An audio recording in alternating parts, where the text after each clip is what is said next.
आपका परिवार development authority भी उसी का नमूना है। यही है, ये परिवार डेवलपमेंट अथॉरिटी की ये भावना ही इस पर आधारित है, जिसके बारे में स्वामी विवेकानंद ने कहा था कूप मंडूक होना। उन्होंने अपनी कथाओं में, अपने प्रवचन में एक बात को कहते थे कि एक कुएं में एक मेढक था।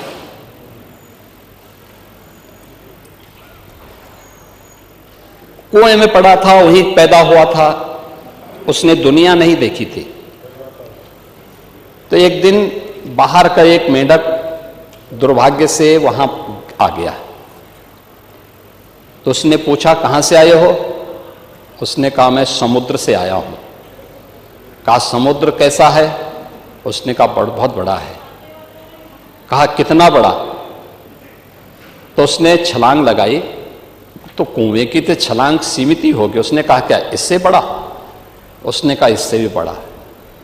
उसने एक और छलांग लगाई। कहा, इससे भी बड़ा? कहा, इससे भी बड़ा। कहा, तुम झूठ बोलते हो।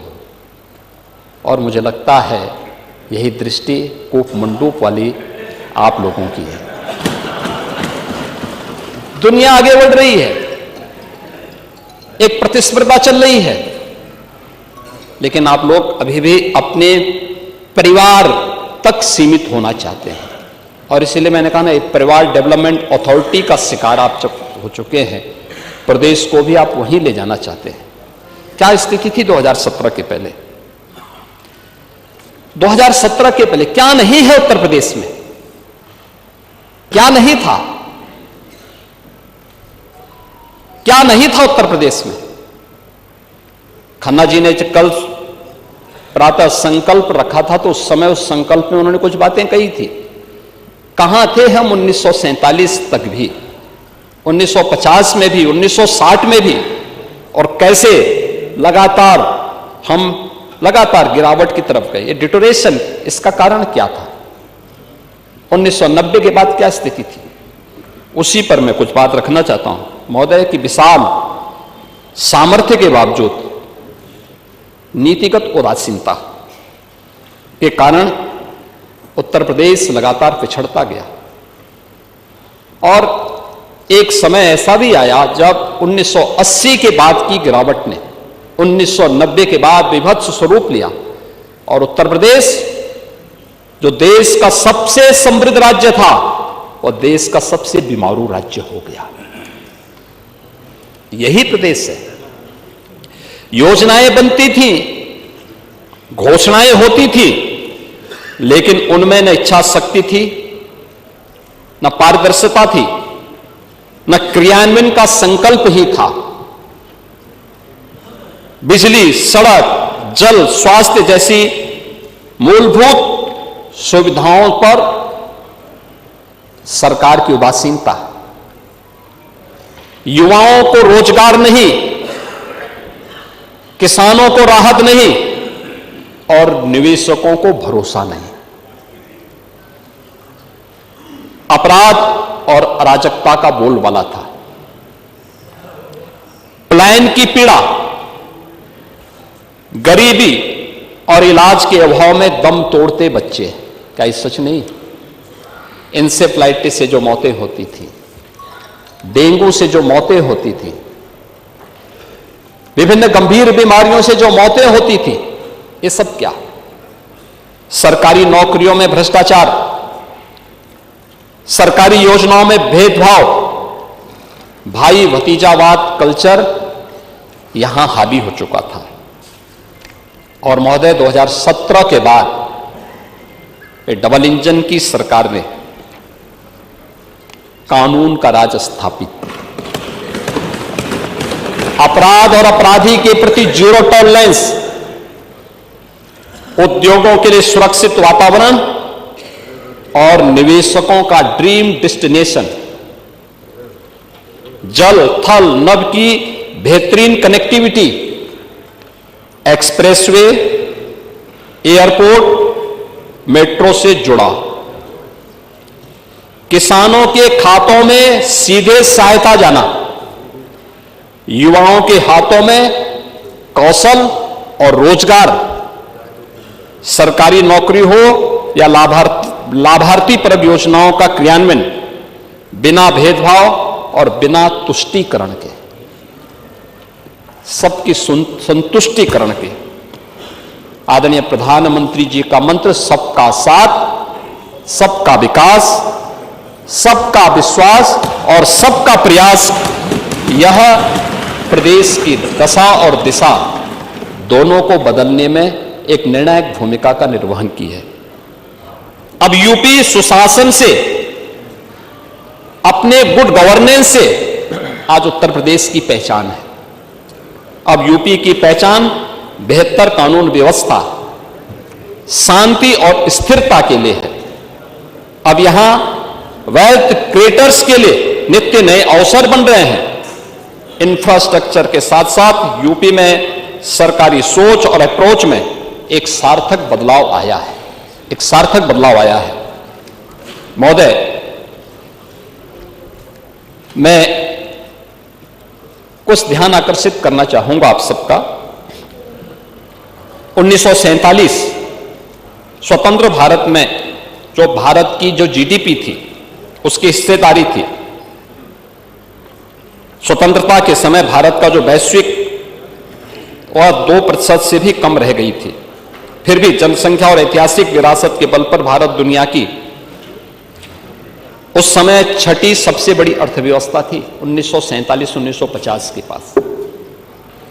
1960 में भारत 10वें स्थान पर था। 1980 और 2014 के तक भारत 11वें स्थान पर गया और 2014 में देश का भाग्योदय होता है, से नरेंद्र मोदी जी देश के प्रधानमंत्री बनते हैं। 2014 के बाद प्रधानमंत्री मोदी जी के विजन के अनुरूप भारत की जो यात्रा आगे बढ़ी, परिणाम था 2017 में भारत दुनिया की 7वीं बड़ी 11 से 7वें नंबर पर आया, 24 में 5वें स्थान पर आया और 25 में भारत विश्व की 4थी बड़ी अर्थव्यवस्था के रूप में स्थापित हुआ। विजन डॉक्यूमेंट और विजन का मतलब क्या होता है, यह है यात्रा। आपने छठी अर्थव्यवस्था को 11वें तक पहुंचा दिया था, 11वें स्थान पर भारत को पहुंचाया था और पिछले 11 वर्ष की यात्रा में 11वीं अर्थव्यवस्था का भारत आज दुनिया की 4थी बड़ी अर्थव्यवस्था के रूप में अपनी सामर्थ्य और अपनी शक्ति का परिचय दुनिया को करा रहा है। महोदय, अब उत्तर प्रदेश की भी आप देखें, 1947 से 2017 के बाद 17 तक जो स्थितियां थी उत्तर प्रदेश के अंदर, बीच के कुछ कालखंडों को छोड़ दें तो शेष समय क्या स्थिति थी। 1990 के दशक में औद्योगिक इकाइयों में तालाबंदी, निवेशक हतोत्साहित था। ऐतिहासिक नगर, उपजाऊ भूमि, नदियां और श्रमबल होने के बावजूद आर्थिक रफ्तार बहुत धीमी थी। आजादी के बाद 2016-17 तक उत्तर प्रदेश की जो नेशनल जीडीपी थी, उसमें योगदान में लगातार गिरावट थी। कुल हम लोग 2016-17 में उत्तर प्रदेश की जो भागीदारी थी, जो 1960 में 14% से अधिक थी, 1950 से 60 के दशक में यह 14% से घट करके 8% रह गई थी 2016-17 में। कहां ले जा रहे थे आप? 8% रह गई थी हमारी, यानी यूपी का योगदान, यूपी देश की 16% आबादी उत्तर प्रदेश में निवास करती है, लेकिन नेशनल जीडीपी में हमारी हिस्सेदारी केवल 8% रह गई थी। और महोदय, मुझे आज ये स्थिति थी, आजादी के समय प्रति व्यक्ति आय जो राष्ट्रीय औसत के बराबर थी, जो प्रति व्यक्ति आय राष्ट्रीय औसत के बराबर थी, 17 में यह नेशनल एवरेज का 1/3 रह गई थी, 1/3 रह गई थी। निर्यात सब कुछ होने के बाद भी केवल 84,000 करोड़ का निवेश, केवल निर्यात हम यूपी से कर पाते थे। प्रदेश का बजट केंद्रीय करों पर निर्भर हो गया था, 56% केंद्रीय करों पर निर्भरता थी।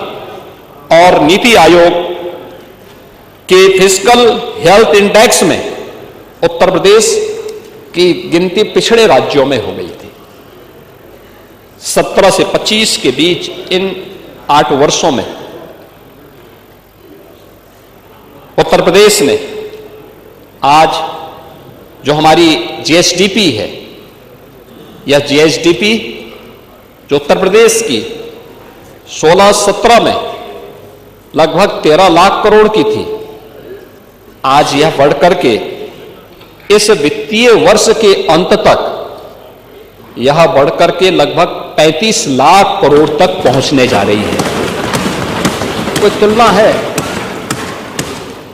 1947 से लेकर के 2017 तक केवल 13 लाख करोड़ की, और 2017 से लेकर के 25-26 तक हम इसे 35 लाख करोड़ तक पहुंचा रहे हैं।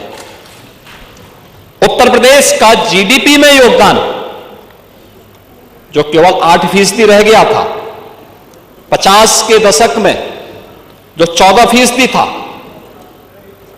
2016-17 में रहकर केवल 8% रह गया था, आज इसे हम 9.5% तक पहुंचाने में फिर सफल हुए हैं।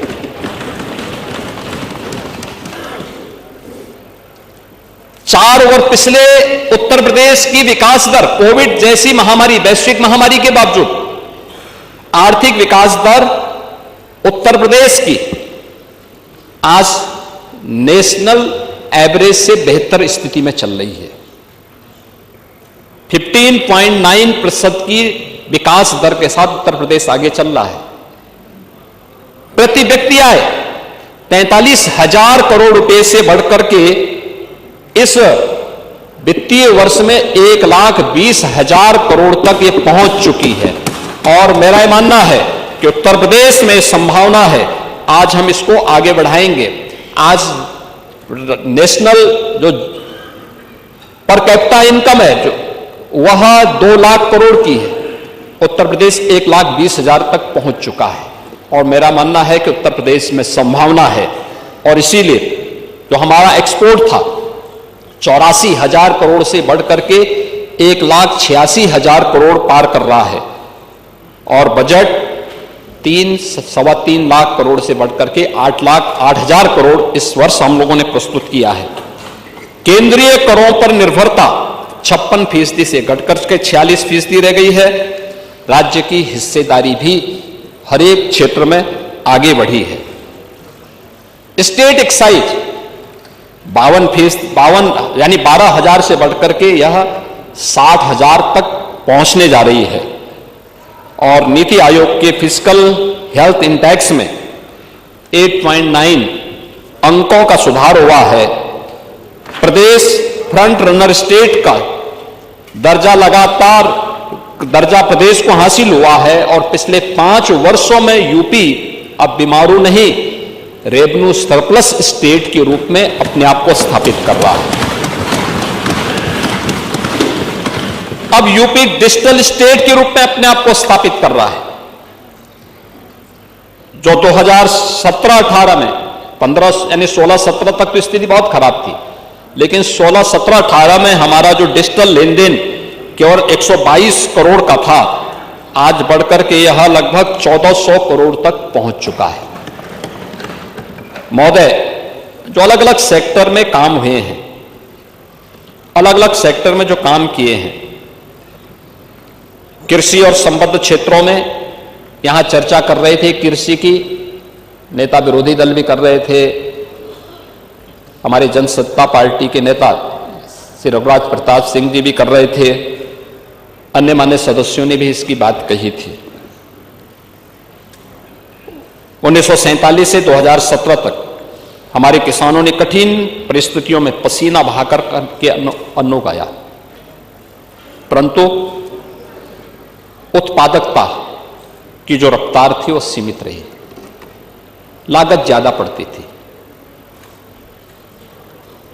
गेहूं, चावल, दलहन, इन सब में हमारा राष्ट्रीय योगदान बहुत थोड़े से था।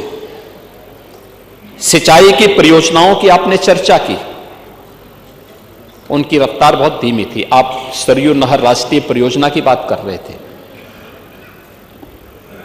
पांडे जी। ये सरयू नहर राष्ट्रीय परियोजना 1971 में बनी थी। उस समय इसकी लागत थी 100 करोड़। इसका जो डीपीआर उस समय बना था वो 100 करोड़ का बना था। लेकिन योजना जब समय पे नहीं बनती है, ईमानदारी से उसका क्रियान्वयन नहीं होता है, तो जब 2021 में डबल इंजन की भारतीय जनता पार्टी की सरकार ने इसे पूरा किया, तब तक इसकी लागत बढ़कर के हो चुकी 10,000 करोड़। कौन लोग दोषी हैं 1971 में बनी हुई परियोजना को समय पे क्रियान्वयन न करने के? इस सरयू नहर राष्ट्रीय परियोजना प्रधानमंत्री मोदी जी के विजन के परिणाम स्वरूप प्रधानमंत्री कृषि सिंचाई योजना के कारण यह योजना बन पाई और इसके कारण 14 लाख हेक्टेयर लैंड को अतिरिक्त सिंचाई की सुविधा प्राप्त हुई है।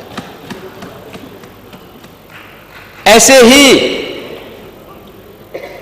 अन्य अर्जुन सहायक परियोजना हो, बाण सागर की परियोजना हो, ये सभी परियोजनाएं ऐसी थी जो पिछली सरकारों के विजन के अभाव के कारण और कोई विजन डॉक्यूमेंट न होने के कारण आधी अधूरी पड़ी हुई थी। प्रधानमंत्री मोदी जी ने 2014 में आने के बाद इन सभी का क्रियान्वयन उस रूप में किया। सिंचाई परियोजनाओं की धीमी विस्तार, आधुनिक तकनीक, मार्केट से लिंक करने का कोई प्रावधान नहीं और सीधे वित्तीय सहायता किसान के अकाउंट में नहीं। पशुपालन, डेयरी और मत्स्य के क्षेत्र में योजनाबद्ध निवेश का अभाव, कृषि आधारित उद्योग सीमित क्षमता से ही चल रहे थे। लेकिन 2017 के बाद पिछले 8 वर्षों में जो कुछ भी आया है आपके सामने, पिछले 3 वर्षों में कृषि और संबद्ध क्षेत्र में विकास दर प्रदेश में 14% से अधिक था। ये डबल डिजिट में गया है। आपके समय में सिंगल डिजिट में कृषि की विकास दर थी। और याद रखना, ये भी राष्ट्रीय औसत से एक बेहतर स्थिति में है। उत्तर प्रदेश जैसे राज्य में संभावना है, क्योंकि उत्तर प्रदेश देश के अंदर सर्वाधिक सिंचित भूमि किसी के पास है तो वह उत्तर प्रदेश के पास है।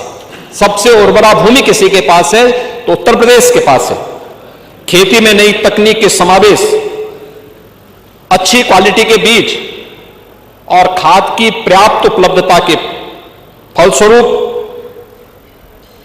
जो प्रदेश का खाद्यान्न उत्पादन में राष्ट्रीय योगदान आज बढ़कर के हमारा जो राष्ट्रीय पहले सीमित जो स्थिति थी, आज वो बढ़कर के लगभग 21% खाद्यान्न उत्पादन अकेले उत्तर प्रदेश कर रहा है पूरे देश के लिए।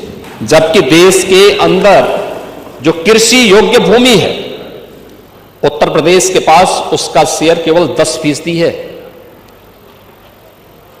जनसंख्या 16% है, लेकिन खाद्यान्न उत्पादन उत्तर प्रदेश से, क्योंकि प्रकृति और परमात्मा की जो असीम कृपा है, उस असीम कृपा का परिणाम हमारे अन्नदाता किसानों के परिश्रम और पिछले 8 वर्ष के अंदर किए गए प्रयास का परिणाम है कि आज उत्तर प्रदेश का इसमें योगदान देश के अंदर 21% तक पहुंचा है। 2024-25 में गेहूं उत्पादन 414.39 लाख मीट्रिक टन, जो राष्ट्रीय योगदान यानी देश के अंदर कुल गेहूं उत्पादन में 35% से अधिक है, जो देश में नंबर 1 पर है। गेहूं उत्पादन में 30 कुंटल प्रति हेक्टेयर से बढ़ा करके आज ये 40 कुंटल को पार कर चुका है। कुछ प्रगतिशील किसानों ने 48 और 50 कुंटल पर हेक्टेयर भी पैदा किया है, लेकिन एवरेज 40 कुंटल प्रति हेक्टेयर आया है। चावल उत्पादन 219 लाख मीट्रिक टन राष्ट्रीय जो देश के अंदर यूपी का योगदान है वह लगभग 14.7%, ये देश में अग्रणी है। गेहूं और चावल का राष्ट्रीय योगदान जो क्रमशः प्रदेश में हमारा जो था वो 30% से बढ़कर के 35% गेहूं में और चावल में 12% से बढ़कर के ये लगभग 14.7% तक उत्तर प्रदेश का योगदान बढ़ा है।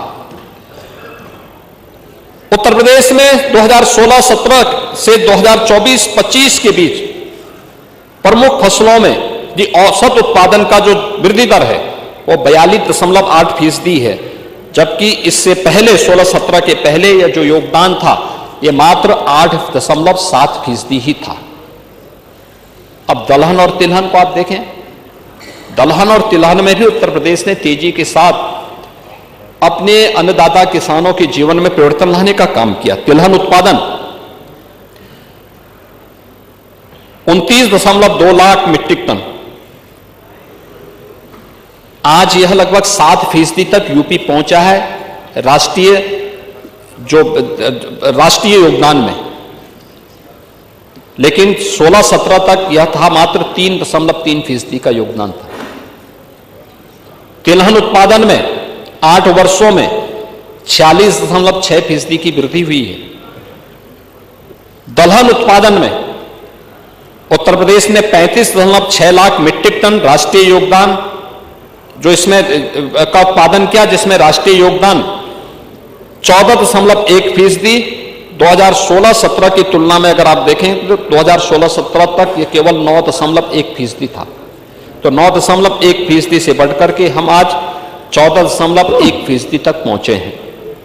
और दलहन उत्पादन में भी उत्तर प्रदेश ने 8 वर्षों में 46% की वृद्धि की है। गन्ना और चीनी उद्योग के बारे में, गन्ना उत्पादन आज 2453.5 लाख मीट्रिक टन, यानी अगर राष्ट्रीय योगदान में हम देखेंगे तो देश के अंदर कुल गन्ना उत्पादन का 55% उत्तर प्रदेश उत्पादन कर रहा है। देश में नंबर 1 पर आज के दिन पर उत्तर प्रदेश है। हमारे सदस्य पंकज मलिक कह रहे थे कि 14 दिन में गन्ना मूल्य का भुगतान, 120 चीनी मिलें चल रही हैं, 120 में से 105 चीनी मिलें ऐसी हैं जो 14 नहीं, अब 1 सप्ताह के अंदर गन्ना मूल्य का भुगतान कर रही हैं। 15 चीनी मिलें हैं जिनका भुगतान लेट है, और सरकार ने उनके खिलाफ भी FIR लॉन्च करके उनको सुनिश्चित किया है कि जो गन्ना समय पे भुगतान नहीं करेगा उसके गन्ना क्षेत्र में उतनी ही कटौती करके भुगतान करने वालों को गन्ना हम उपलब्ध करवाएंगे।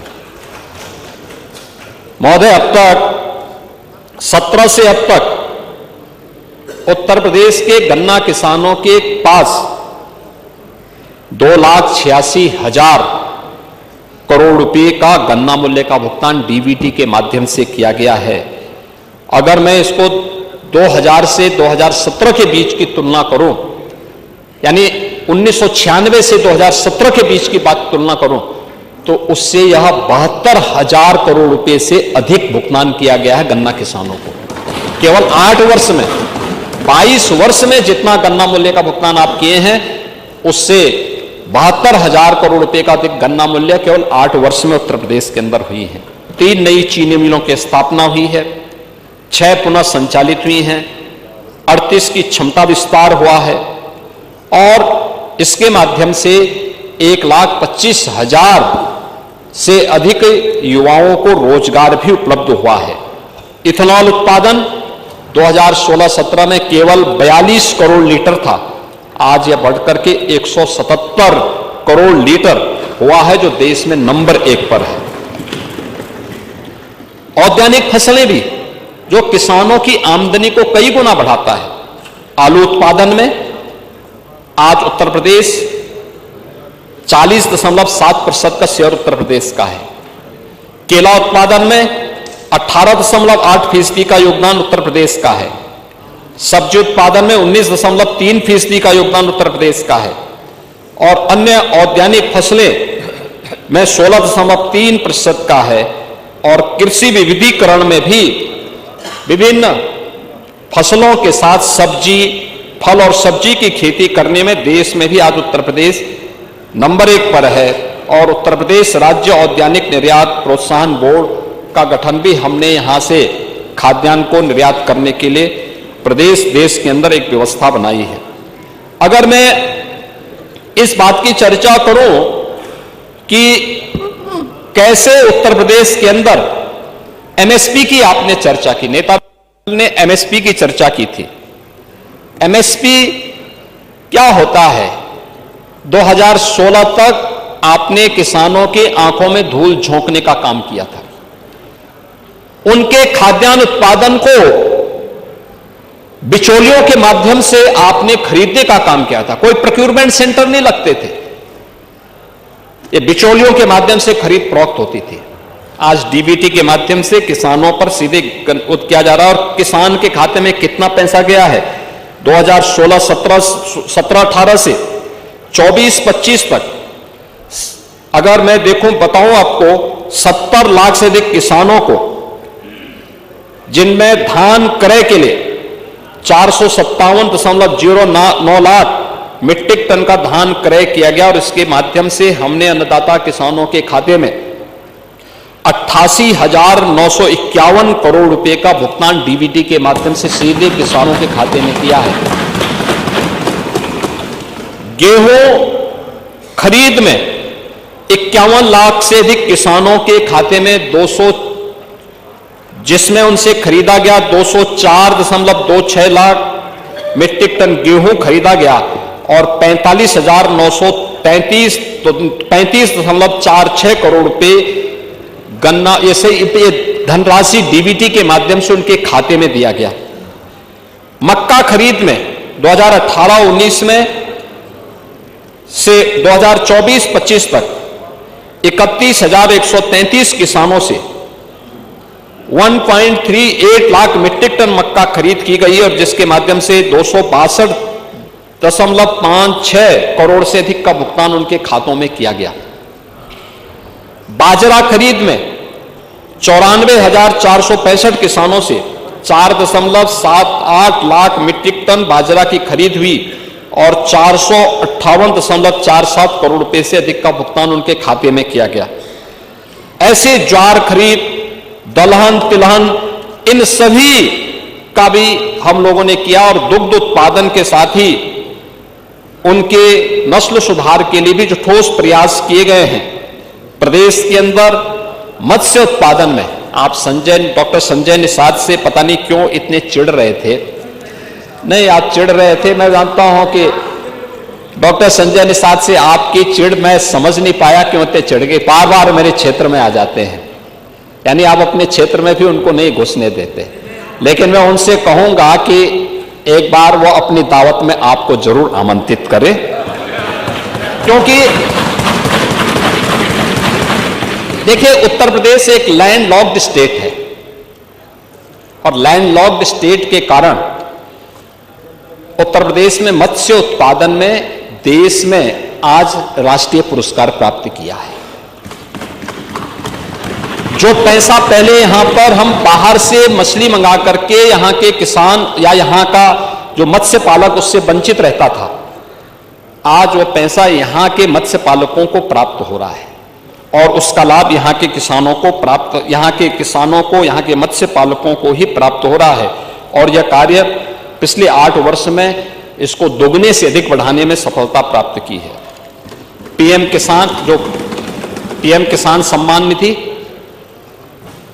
इसके माध्यम से 2,86,00,000 किसानों को 90,000 करोड़ रुपए डीबीटी के माध्यम से उनके अकाउंट में गया है। पांडे जी, सीधे किसान के खाते में जा रहा है, लघु और सीमांत किसानों के। पीएम कुसुम योजना के अंतर्गत सोलर पैनल 1 लाख से अधिक सोलर पैनल किसानों को सीधे दिए गए हैं।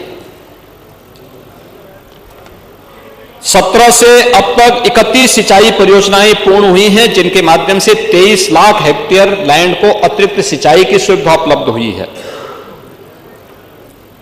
और लखनऊ में भारत रत्न पूर्व प्रधानमंत्री चौधरी चरण सिंह जी के नाम पर सीड पार्क उन्नत बीज किसान को मिल सके, इसके लिए बनाने की कार्रवाई प्रारंभ हुई है। और साथ साथ पहली बार हुआ है सिंचाई की क्षमता भी बढ़ाई गई है और 15 लाख से अधिक निजी नलकूप लगाने वाले अन्नदाता किसानों को फ्री में बिजली यानी फ्री में बिजली देने का काम भी सरकार ने किया है। पांडे जी, आप लोग तो अरे आ रहे आपके पास भी आ रहे हैं, घबराओ मत। आप लोगों का जो है, मैं देख रहा था कि आप लोग जब गौ माता के साथ भी धोखा दे सकते हैं तो किसको नहीं धोखा देंगे आप। और यही तो करते थे, जो गौ माता को धोखा दे देगा, गाय का दूध तो पीते थे, गाय को सड़कों पे छोड़ देते थे, कसाईयों के हवाले करा देते थे। यही होता था ना, बोचड़ खाने के हवाले करा देते थे। और ये डबल इंजन की भाजपा की एनडीए की सरकार है। 7,727 निराश्रित गौ आश्रय स्थल में आज 16,35,000 गोवंश रखा गया है।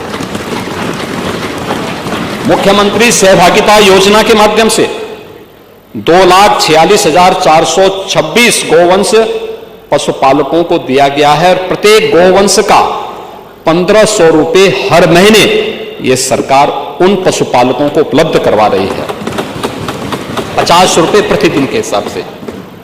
और नंदनी कृषक समृद्धि योजना में डेयरी और दुग्ध उत्पादन हेतु 50% का योगदान भी दे रही है। आपने गाय का दूध पिया, लेकिन गाय के दूध को कहीं भी आपने उसके प्रति कृतज्ञता ज्ञापित कर सकेंगे? आपको तो गौ माता का ही श्राप ले डूबेगा।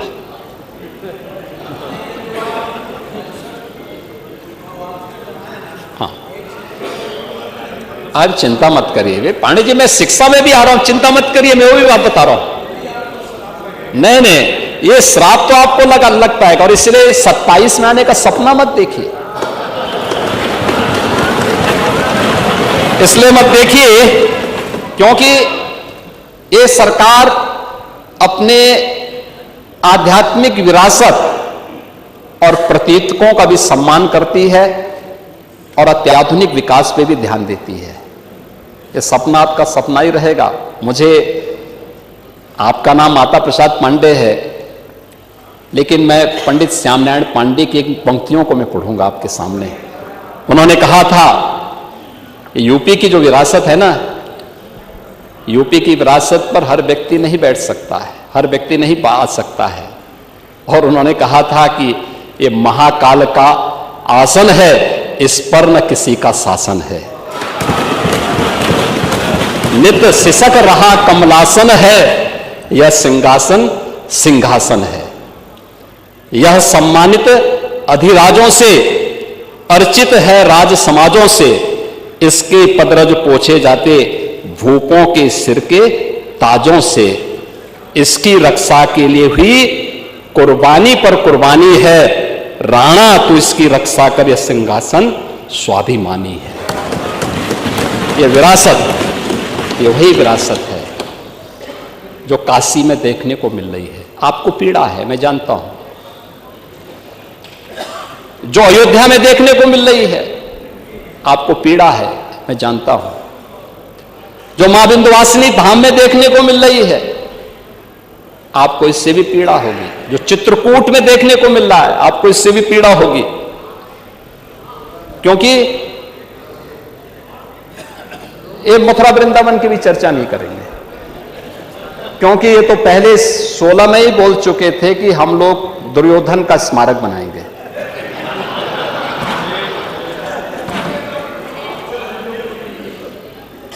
महोदय, कृषि क्षेत्र में ही कौशांबी में, चंदौली में, सहारनपुर में, लखनऊ, हापुड़, कुशीनगर में हमारे पास उत्तर प्रदेश के अंदर 9 क्लाइमेटिक जोन है। इन सब में हमारे पास 89 यानी 89 कृषि विज्ञान केंद्र हैं। इन कृषि विज्ञान केंद्र में हर एक जो क्लाइमेटिक जोन है उसमें एक सेंटर ऑफ एक्सीलेंस विकसित करने के लिए कृषि विभाग से कहा गया और उस पर तेजी के साथ काम भी आगे बढ़ चुका है। और कुशीनगर में महात्मा बुद्ध के नाम पर ही कृषि और प्रौद्योगिकी विश्वविद्यालय के निर्माण कार्य को आगे बढ़ा चुके हैं। महोदय, इंफ्रास्ट्रक्चर की बात कर रहे थे। इंफ्रास्ट्रक्चर, मुझे आश्चर्य हो रहा था, यहां पे इनके एक सदस्य बोल रहे थे कि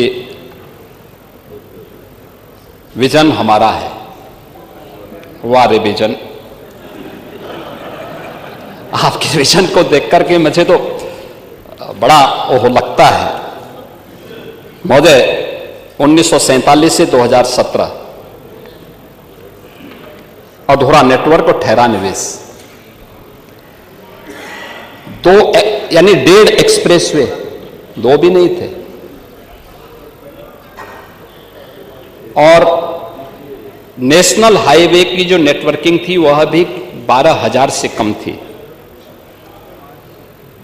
2 एयरपोर्ट पूरी तरह क्रियाशील थे, 2 आंशिक। औद्योगिक दृष्टि से कनेक्टिविटी की, इसके विस्तार की कोई भी नीति नहीं थी। और 2017 से 25 के बीच जल की भी, थल की भी और नभ की भी बेहतरीन कनेक्टिविटी। आज आप देख सकते हैं प्रदेश के अंदर हम लोग 22 एक्सप्रेस वे पे काम कर रहे हैं। आपके जो सज्जन बोल रहे थे कि सबसे बड़ा एक्सप्रेसवे देश का गंगा एक्सप्रेसवे बनने जा रहा है। गंगा एक्सप्रेसवे मेरठ से प्रयागराज के बीच, और वे सदस्य मेरठ से ही आते हैं। उनको मेरठ की विरासत पर भी भारत माता के महान सपूत, महान क्रांतिकारी धन सिंह कोतवाल की विरासत पर भी गौरव की अनुभूति नहीं, उन पर भी गौरव की अनुभूति नहीं करते। उसी मेरठ को 12 लेन के एक्सप्रेसवे के साथ इस डबल इंजन की सरकार ने जोड़ा।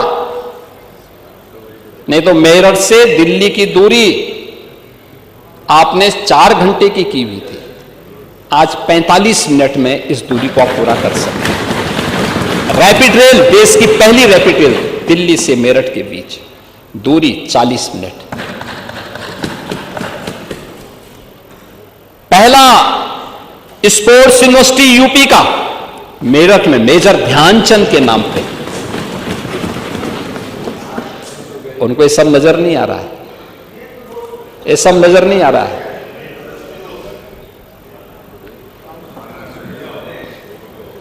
आज के दिन पे हम 7 एक्सप्रेसवे को संचालित कर रहे हैं, 5 निर्माणाधीन है और 10 एक्सप्रेसवे पर हमारे सर्वे के काम चल रहे हैं, जो देश का सबसे बड़ा एक्सप्रेसवे के नेटवर्क के रूप में उत्तर प्रदेश को स्थापित करता है। इन 8 वर्षों में यात्रा पूरी गई है।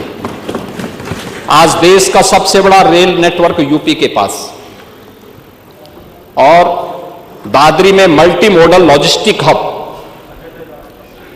Eastern and western freight corridor का जंक्शन, यह भी गौतम बुद्ध नगर जनपद में एक सुनियोजित रूप से लॉजिस्टिक पार्क की स्थापना का कार्य, हवाई अड्डे जो 2 क्रियाशील थे, 2 आंशिक क्रियाशील थे। आज प्रदेश के अंदर 16 एयरपोर्ट संचालित हैं। 16, आप लोगों के लिए कल्पना की बात है। 5 निर्माणाधीन है और 4 इंटरनेशनल एयरपोर्ट इसमें से संचालित हैं और 5वां इस वर्ष के अंत तक हम लोग तैयार करेंगे, जो जेवर देश का सबसे बड़ा एयरपोर्ट होगा। हवाई जहाज के मेंटेनेंस, रिपेयरिंग और ओवरहॉलिंग के लिए MRO, इसके निर्माण की कार्रवाई भी हम लोग जेवर के पास करने जा रहे हैं। इंफ्रास्ट्रक्चर में यह सुधार न केवल हमारी लॉजिस्टिक की लागत को कम करता है, बल्कि निवेश और रोजगार के नए अवसर भी उत्तर प्रदेश के लिए प्रदान करता है। औद्योगिक विकास, औद्योगिक विकास 1947 से 2017 बदहाल कानून व्यवस्था। स्वाभाविक रूप से जब व्यक्ति ही सुरक्षित नहीं तो पूंजी क्या सुरक्षित होगी।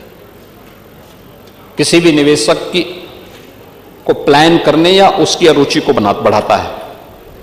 औद्योगिक विकास नीति की शून्यता, पिक एंड चूज था, कोई पॉलिसी नहीं, पॉलिटिकल विल पावर की कमी थी, कोई राजनीतिक इच्छा शक्ति नहीं थी और दूरदर्शी निर्णयों के कारण सार्वजनिक क्षेत्र की इकाइयों में तालाबंदी। कानपुर क्यों बर्बाद हो गया? कानपुर के सदस्य भी यहां से गायब है, वे भी गायब हो गए। वो बोलना नहीं चाहते थे, इच्छा ही नहीं, क्योंकि नहीं बोले, क्यों सुनना नहीं चाहते ना, क्योंकि उसके लिए स्वयं दोषी हैं। हफ्ता वसूली, गैंग के सदस्य के रूप में काम करते रहे होंगे, लेकिन ये सब कानपुर को तबाह करने वाले लोग हैं। पारंपरिक हस्तशिल्प और उद्योग के लिए कोई प्रोत्साहन नहीं। पांडे जी, आप तो इतने बुजुर्ग हैं, इतने वरिष्ठ हैं, और आपने देखा होगा उत्तर प्रदेश सूक्ष्म लघु मध्यम उद्यम का एक क्लस्टर रहा है, हर जनपद में रहा है, हर जनपद में रहा है, बहुत समृद्ध रहा है यूपी से। लेकिन यह हतोत्साहित होकर के एकदम मरणासन हो गया था। और 8 वर्ष में जो हुआ है, 8 वर्ष में 1947 से 2017 तक कुल 14,169 कारखाने प्रदेश के अंदर रजिस्टर्ड थे, 14,169। और आज पिछले 8 वर्ष में 27,295 कारखाने उत्तर प्रदेश के अंदर रजिस्टर्ड हैं। क्या ये निवेश नहीं हुआ है?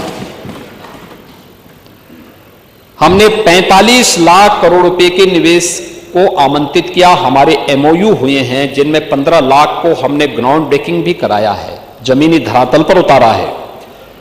इसके माध्यम से 60 लाख युवाओं को प्रदेश के अंदर ही रोजगार भी मिला है। और हमारे लगभग 3 से 5 लाख करोड़ रुपए के निवेश के प्रस्ताव पाइपलाइन में हैं, जिन पर अभी हम काम कर रहे हैं। इसके लिए 33 सेक्टोरियल पॉलिसीज बनाई गई। 1 डिस्ट्रिक्ट 1 प्रोडक्ट के माध्यम से उत्तर प्रदेश की परंपरागत उद्यम को प्रोत्साहित किया गया, उसको टेक्नोलॉजी के साथ जोड़ा गया, उसको डिजाइन के साथ जोड़ा गया, उसको पैकेजिंग के साथ जोड़ा गया, मार्केट लिंक किया गया, एक्सपोर्ट के साथ जोड़ा गया। और आज परिणाम है कि GI टेक के आधार पर अगर उत्तर प्रदेश को देखेंगे, देश में नंबर 1 पर 77 ऐसे प्रोडक्ट हैं यूपी के अंदर, जो यूपी के परंपरागत उद्यम में आते हैं और जिन्हें GI टेक मिला है भारत सरकार का। और इसको GI टेक के माध्यम से इसने आज देश के और वैश्विक स्तर पर अपनी एक नई पहचान बना रही है। आदरणीय प्रधानमंत्री जी दुनिया के अंदर किसी देश में जाते हैं, उस देश के राष्ट्राध्यक्ष को देश के अंदर की ही बनी हुई और खासतौर पर उत्तर प्रदेश के परंपरागत उद्यम, जिसमें हमारे हस्तशिल्पी, हमारे कारीगर का श्रम लगा है, उसका पसीना बहा है, उसको सम्मान देने का काम करते हैं। और इसीलिए प्रधानमंत्री जी ने कोविड कालखंड में भी कहा, और अभी वाराणसी जब प्रधानमंत्री जी आए थे तब भी प्रधानमंत्री जी ने देशवासियों का आह्वान किया था, वोकल फॉर लोकल। यह हस्तशिल्पी, यहां का पैसा यहीं के हस्तशिल्पियों को प्राप्त हो, यहीं के कारीगरों को प्राप्त हो, समृद्धि के लिए आवश्यक है हम स्वदेशी को अपनाएं। और उस स्वदेशी की आपने क्या स्थिति कर दी थी, क्या स्थिति कहां पहुंचा दिए थे आप? हतोत्साहित थे। हतोत्साहित थे वे सभी लोग, प्लान कर रहे थे, भूखमरी के कगार पर थे।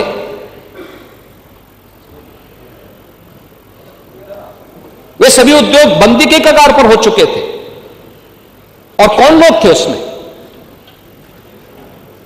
वे सभी अति पिछड़ी जाति से जुड़े हुए लोग थे, वंचित थे, गरीब थे, अल्पसंख्यक थे। आप कुछ नहीं कर पाए। 4-4 बार सरकारें थी आपकी। 1947 से लेकर के लंबे समय तक कांग्रेस ने शासन किया। उन उद्यमियों के लिए, उन हस्तशिल्पियों के लिए, उन कारीगरों के लिए क्या किया? कुछ भी तो नहीं किया। अब बात करते हैं पीडीए का। मैं इसलिए कह रहा हूं, ये परिवार डेवलपमेंट अथॉरिटी जो आपने बनाई है, ये जनता की आंखों में धूल झोंकने के अलावा और कुछ थोड़ा है। पीएम विश्वकर्मा योजना के माध्यम से और मुख्यमंत्री विश्वकर्मा श्रम सम्मान के माध्यम से पिछले 8 वर्ष में गांव का मोची हो, गांव का धोबी हो, गांव का नाव हो, गांव का कारपेंटर हो, गांव का राजमिस्त्री हो, गांव का कुम्हार हो, गांव का कोई भी व्यक्ति हो, उसके एक निश्चित ट्रेनिंग टूल किट बैंक से लिंक करना और उसको फिर से स्वावलंबन के पथ पर अग्रसर करने का काम एक डबल इंजन की सरकार ने किया है और इस पर लगातार कार्य कर रही है। हमने बांटा तो नहीं।